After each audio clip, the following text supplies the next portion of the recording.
নিতাই গৌর রাধে। এমন সময় শুনতে পেলে নিতাই এসেছেন পানিহাটিতে,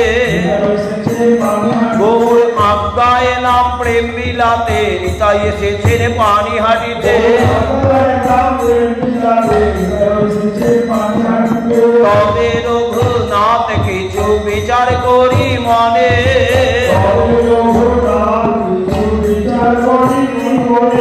নিত্যানন্দ গোসাই পাক চলিলায়ার দিনে।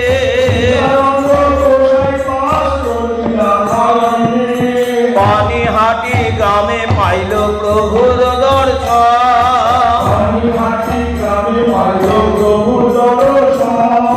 কীর্তনিয়া সেবক সঙ্গে আর বহুজন, গঙ্গা তীরে বৃক্ষ মূলে পিণ্ডারয়ু করে,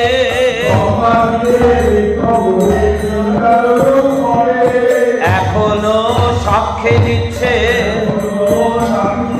সেই পানিহাটি গ্রাম, এখনো সাক্ষী দিচ্ছে সেই বট বৃক্ষরাজ, এখনো সাক্ষী দিচ্ছে গঙ্গা তীরে বৃক্ষ মূলে পিণ্ডারয়ু করে,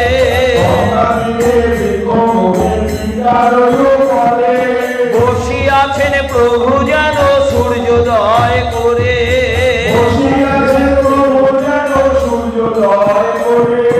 তলে উপরে বহু ভক্ত হইয়াছে বেষ্টিত,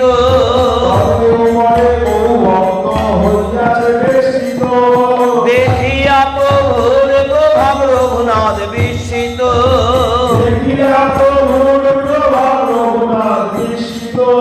দণ্ডবাদ হয়ে পড়িলা কত দূরে,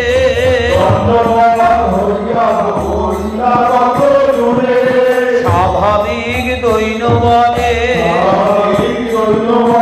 আপনায় যোগ্য মেনে, স্বাভাবিক দৈন বলে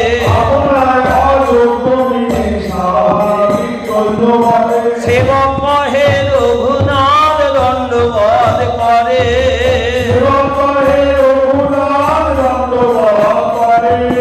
ওই যে অদূরে রঘুনাথ প্রভু তোমায় দণ্ডবাদ করে, ওই যে অদূরে রঘুনাথ শুনি প্রভু কহে চোরা দিলি দর্শন,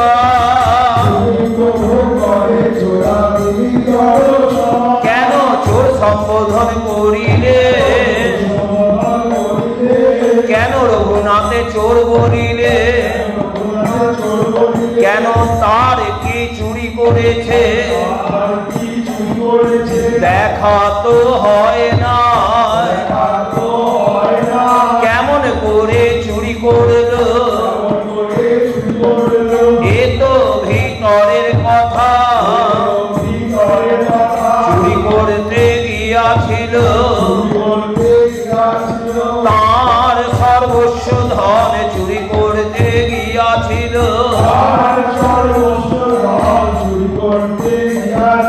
তারেই তো চোর বলে, যার ধন তারে না বলে নিলে তারেই তো চোর বলে,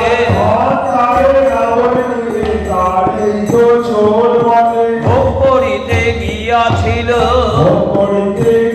নিতাই চাঁদের বিনায় আনুগত্যে, ভোগ করিতে গিয়াছিল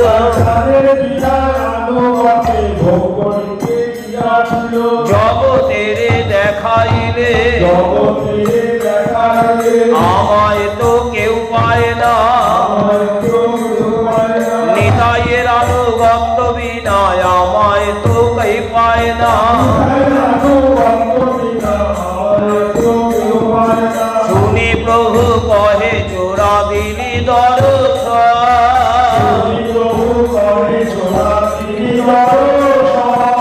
আয় আয় চোরা তোরে করিব দণ্ড,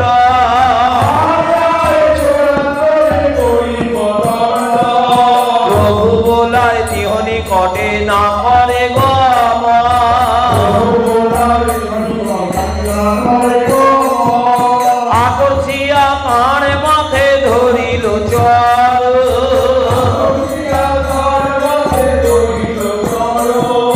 মাথে দিলা শ্রীচরণে